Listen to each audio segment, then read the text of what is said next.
All right, let's go. Number 10. The Laurian silver mines, Greece. In 483 BC, the Athenian statesman Themistocles stood before the city's assembly and made an argument that would change the ancient world. A massive new seam of silver had just been struck at the Laurian mines on Cape Sounion, and the windfall was extraordinary. Themistocles convinced Athens to spend every coin of it on warships. Those ships defeated Persia at the Battle of Salamis. But the glory of that decision was built on something archaeologists have spent decades trying to fully reckon with. Laurion had been producing silver since approximately 3000 BC, making it one of the longest-running industrial operations in the ancient world. By the classical period, Greek historian Xenophon estimated that between 20,000 and 30,000 enslaved workers labored in its shafts simultaneously. The mine was, by any measure, an engine of civilization. It funded democracy. It funded war. It funded the Parthenon. What archaeologists found when they began systematic excavation was something more subterranean and more troubling. Archaeologist John Ellis Jones, working through the 1970s, documented over 2,000 individual mine shafts descending to depths of approximately 120 meters. The tunnels were narrow, unventilated, and built for bodies that would not last long inside them. The living quarters Jones documented were designed for maximum occupancy and minimum human consideration. The most startling finding came not from Greece, but from Greenland. In 1994, researchers analyzing ice cores published findings in the journal Science, showing that atmospheric lead pollution from Laurion's smelting operations had reached the Arctic, preserved in polar ice for 2 millennia. Ancient industry, it turned out, had left a planetary scar. Most of those 2,000 shafts remain unexcavated. Whatever, and whoever, is still inside them has not yet been found. The ground at Cape Sounion keeps its secrets with the same patience it has kept them for 3,000 years. Number 9. The Wieliczka salt mine, Poland. In 1978, UNESCO compiled the very first World Heritage List, a global inventory of places too significant to lose. Wieliczka salt mine, near Krakow, Poland, made that inaugural list. When engineers and archaeologists exploring its deepest reaches in that decade began to map what lay below, they encountered not just a mine, but a civilization that had been building underground for 7 centuries, quietly and continuously, while the surface world burned and changed around it. First documented in 1248 AD, Wieliczka descends to 327 meters across 9 separate levels, and contains approximately 287 kilometers of tunnels. Its miners, over generations, carved chapels, bas-reliefs, and chandeliers entirely from salt. The Chapel of St. Kinga, a cathedral-scale space 54 meters long, 18 meters wide, and 12 meters high, sits in the dark more than 100 meters below the surface of southern Poland. What makes archaeologists uneasy is not the grandeur, but the gaps in the record. Polish mining archives in Krakow document references throughout the 16th and 17th centuries to what miners called the bad air of the lower levels, a lethal accumulation of methane and carbon dioxide that took lives without warning. Workers who descended below certain depths sometimes did not return, and the records of exactly what happened to them are incomplete in ways that resist easy explanation. Geological surveys of the mine's deeper sections, conducted in recent years, have identified chambers that do not appear on existing maps. Their contents have not been formally assessed. The mine infrastructure above them is older than most European nations. 700 years of human presence underground, and Wieliczka is still producing discoveries that no one planned for. Number 8. The Khewra salt mine, Pakistan. In 326 BC, according to accounts of Alexander the Great's Punjab campaign, cavalry horses paused on a march through what is now Pakistan and began licking the ground. That instinct led soldiers to the rock salt deposits of the Potahar Plateau, and those deposits became the Khewra salt mine, which is today the second largest salt mine on Earth. But when British colonial engineers surveyed Khewra in 1849, they made a calculation that gave them pause. Based on the volume already extracted and the dimensions of the workings, the mine had been actively worked for centuries before Alexander's horses ever arrived. Khewra extends across 40 kilometers of tunnel and descends through 19 levels to a depth of 288 meters. Its deposit contains an estimated 220 million tons of salt, and archaeological evidence suggests human exploitation of the site reaches back to at least 1200 BC, though some geologists argue for even earlier use during the Neolithic period. The scale of what was built here, without modern equipment, and without the ability to see the full shape of what they were carving into the mountain, is cavernous in the most literal sense. What unsettles researchers who have worked the lower levels is the evidence of how it ended for some of those early workers. Pakistani archaeologist Dr. Zulfikar Ali Kalhoro has documented sealed chambers in the mine's lower reaches containing human remains and primitive tools, associated artifacts dating to approximately 800 BC. These were not burials. They were workplaces where the rock closed in, and the people inside became part of the mine's permanent record. Some of those sealed chambers have remained unopened since their discovery, their structural instability making excavation too dangerous to attempt. The tools are still in there. So, in some cases, are the people who used them. Who were they? And what were they doing in the moments before the dark closed around them for the last time? Number 7. The Rudna Glava copper mine, Serbia. In 1969, Yugoslav archaeologist Borislav Jovanovic was excavating a hillside near Majdanpek in eastern Serbia when he uncovered something that immediately forced a rewrite of European prehistory. The mine he had found was not medieval. It was not Roman. Carbon-14 dating of charcoal and organic materials at the site placed the initial workings at approximately 50 500 BC, making Rudna Glava one of the oldest known copper mines in Europe and one of the oldest anywhere on Earth. Jovanovic published his findings in Archeologia Jugoslavica in 1971, and the discipline has not looked at ancient mining the same way since. The miners who worked Rudna Glava belonged to the Vinča culture, a people who left no writing and built no monuments recognizable to later civilizations.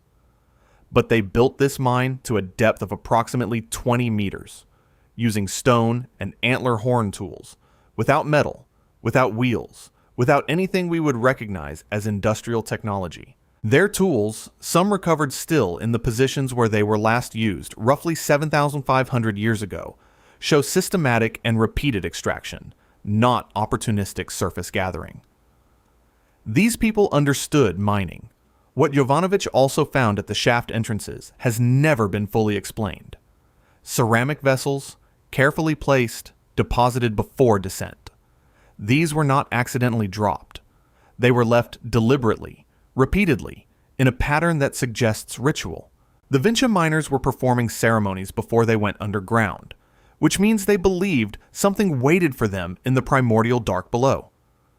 Archaeologists have interpreted the ceramic deposits as votive offerings, which is the academic way of saying the miners were appeasing something. Whether they considered that something dangerous or sacred or both, the records they left behind are silent on the matter. Whatever the Vinča miners believed was waiting for them underground, they thought it important enough to bring offerings every single time they descended. Number 6. The Mponeng gold mine, South Africa, and what lives inside it. In June 2008, a team led by Princeton University geoscientist Tullis Onstad published a paper in the journal Science that biologists are still absorbing. 3 kilometers below the surface of the Mponeng gold mine near Johannesburg, in water that had been sealed inside fractures in the surrounding rock for an estimated 17 million years, they found something alive. Not a trace of life. Not fossilized evidence of past life.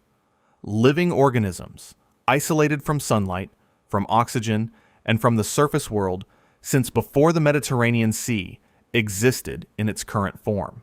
Mponeng is the deepest operational mine on Earth, currently reaching 4 kilometers below the surface. rock temperatures at depth approach 60 degrees Celsius, requiring workers to descend into an environment cooled only by ice slurry systems pumped from above. The Archean crust that workers pass through daily is 3 billion years old. The mine employs roughly 4,000 people who make that descent every working day into conditions that exceed the surface environment of some other planets. The organism Onstadt's team discovered was named Candidatus desulfurutus audaxviator. It is a bacterium that sustains itself entirely through radiolysis, the chemical energy released by the radioactive decay of the surrounding rock. It does not need the sun. It does not need the surface. It had been down there, utterly alone, for longer than the Alps have existed, longer than most of the world's mountain ranges, longer than our own genus has walked the earth. The discovery of a self-contained biosphere that deep and that old forces a reconsideration of where life can persist and for how long. More unsettling is what it implies about other mines. If a complete, sealed ecosystem can sustain itself 3 kilometers underground for 17 million years without our knowledge, what else might be living in the dark of other mines we have not yet thought to look in? Number 5. The Huancavelica Mercury Mine, Peru. When Spanish colonial administrators began compiling mortality records for the Huancavelica Mercury Mine in the Peruvian highlands during the 1560s, they adopted a shorthand for workers assigned to the interior shafts. They called it La Mina de la Muerte, the Mine of Death.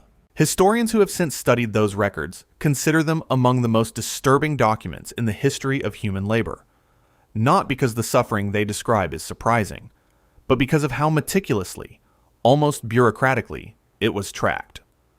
Huancavelica sits at an elevation of 3,676 meters in the Peruvian Andes and was operated under Spain's forced labor system, the Maita, from 1564 until the early 19th century, more than 250 years of continuous extraction.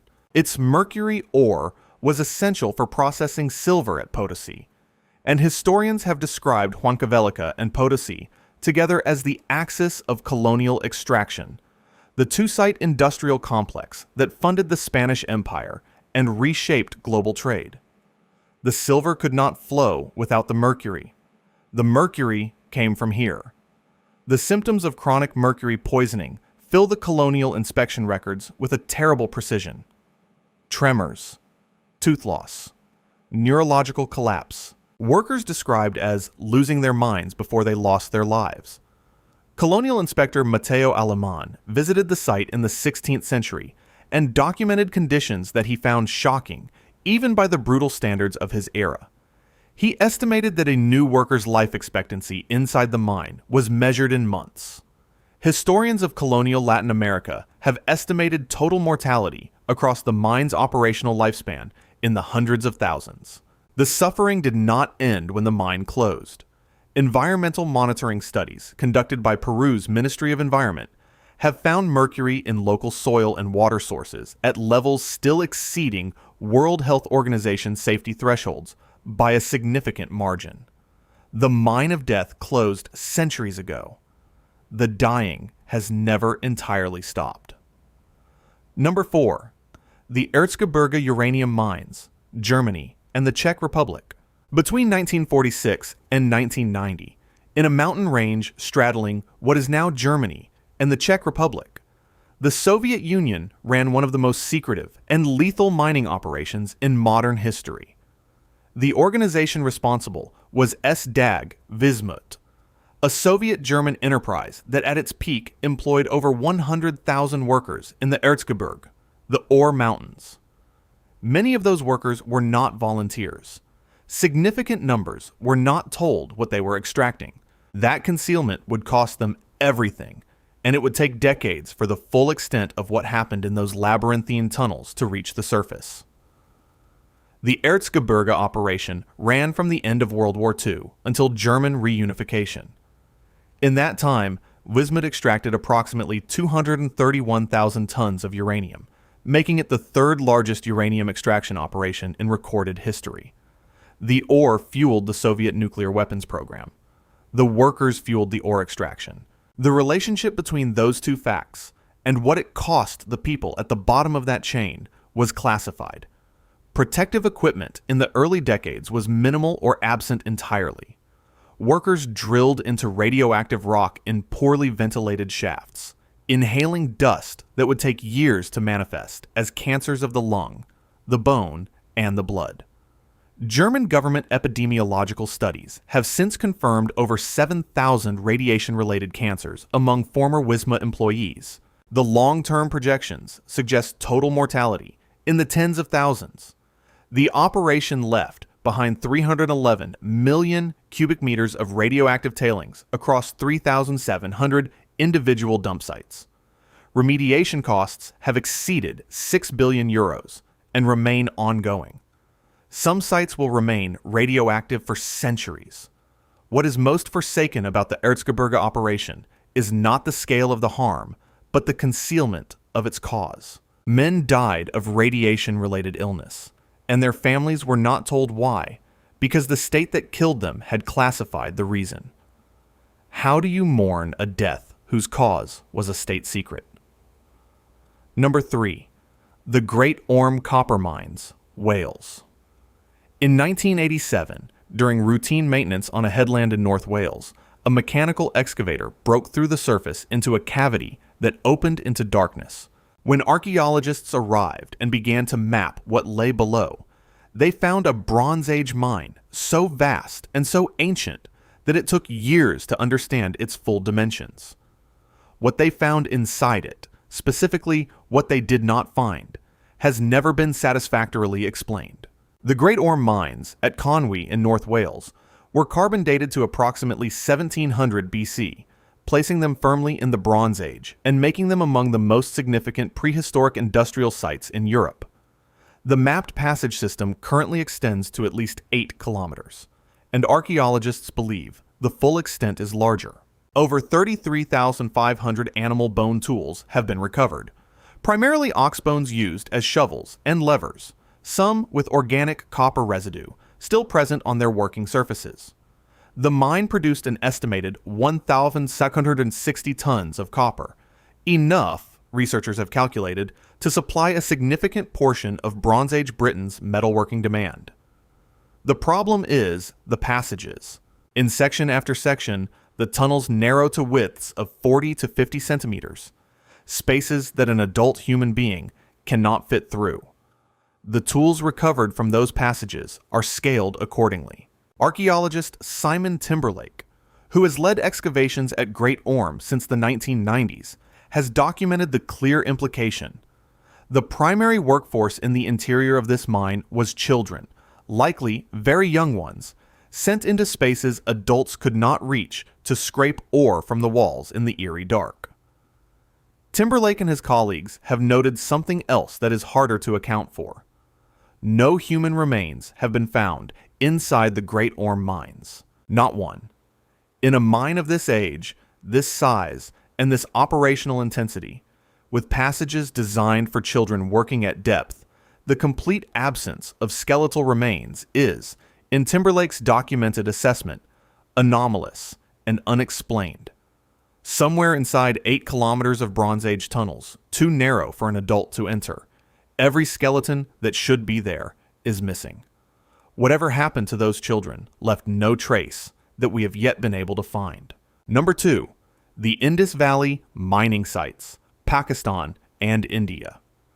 In 1922, archaeologist Rakhal Das Banerjee uncovered the ruins of Mohenjo-Daro in what is now Sindh, Pakistan, and revealed a civilization that no one in the modern world had known existed. The Indus Valley civilization, flourishing between approximately 2600 and 1900 BC, had standardized weights and measures, sophisticated sewage systems, and grid-planned cities more organized than anything in contemporary Europe. It also produced copper and bronze tools at what archaeologists have established was industrial scale. And it is the gap between those two facts, between the tools that clearly existed and the factories that cannot be found, that has unsettled researchers ever since. Copper and tin mining operations associated with the Indus Valley civilization have been documented at Ganeshwar in Rajasthan, at Khetri, and across the Baluchistan copper belt in Pakistan. The artifacts produced from this ore are well attested in the archaeological record. Standardized copper tools appear across the civilization's geographic range, which at its height spanned an area comparable in size to Western Europe and supported a population estimated at over 1 million people. The volume of metalwork implies production infrastructure of considerable scale. Jonathan Mark Knoyer of the University of Wisconsin-Madison, one of the foremost scholars of Indus Valley archaeology, has documented in multiple publications the critical problem at the center of this picture. The ore sources exist. The finished objects exist. The intermediate step, the large-scale smelting infrastructure that would connect them, has not been found. For a civilization capable of building drainage systems more sophisticated than those of ancient Rome, the absence of its industrial core is a lacuna that no published study has been able to close. Some mining sites in Baluchistan show evidence of abrupt abandonment, workings left mid-operation as though the workforce departed and simply never returned. The Indus Valley civilization itself collapsed around 1900 BC, and the cause of that collapse remains one of archaeology's most contested questions. A civilization of 1 million people built cities that would not be matched for centuries, mined copper across a subcontinent, and vanished, taking with it the knowledge of where the real work happened. The mine sites are there. The tools are there. The place where one became the other has never been found. Number 1. The Almaden Mercury Mine, Spain. In 2003, geochemist Jerome Nuriagu published an analysis in the journal Ambio that calculated the total mercury released into the global environment by a single mine in the La Mancha region of Spain. The figure was 200,000 tons, discharged into the world's atmosphere, soil, and water systems across the mine's operational lifespan. Nuriagu described Almaden as the largest point source of mercury pollution in the history of Earth. Archaeologists and environmental historians who have spent careers studying this place say that description, staggering as it is, still does not fully capture what Almaden is. Mercury extraction at Almaden dates to at least 430 BC, when Phoenician and Carthaginian traders exported its cinnabar as a pigment across the Mediterranean. Under Roman exploitation from approximately 200 BC, the mine became one of the most feared places in the ancient world.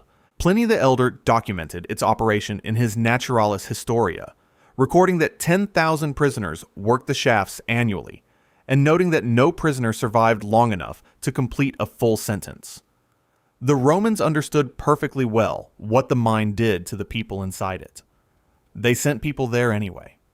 The operation continued for over 2,000 years. Total mercury produced at Almaden is estimated at 250,000 tons, roughly 1/3 of all the mercury ever mined in human history. During the colonial period, that mercury was shipped to the Americas in vast quantities to process silver at Potosi and other sites. The silver economy that funded the Spanish Empire for centuries. The economy that reshaped global trade, that caused the price revolutions of early modern Europe, that put silver in the pockets of merchants from Seville to Shanghai, ran on Almaden mercury. The mine did not merely produce a substance. It produced the conditions for the modern world. Colonial inspector Matteo Aleman documented the human cost in the 16th century with a horrified precision. Workers' hands shook uncontrollably. Their teeth fell out. They lost the ability to speak coherently before they lost the ability to breathe. His records and subsequent Spanish royal documents describe a life expectancy for new workers of less than 3 years. The suffocating reality of working inside the mine, breathing cinnabar dust in the enclosed passages, was a sentence as certain as any the Romans had imposed. Almaden was designated a UNESCO World Heritage Site in 2012. It closed as an operational mine in 2003. Environmental monitoring studies conducted in the years since have found mercury in local soil and groundwater at levels many times above World Health Organization safety thresholds. The contamination plume extends kilometers beyond the mine boundary. Mercury from Almaden is measurable in Mediterranean fish populations. It is traceable in Atlantic ecosystems. It is present in the tissue of living animals on the other side of the planet, carried there by ocean currents and the food chain and the slow, patient movement of water. 2,000 years of extraction ended 2 decades ago. The mine's work is still ongoing. It always will be. If you want to see more videos like this, click the video on screen now and make sure to subscribe.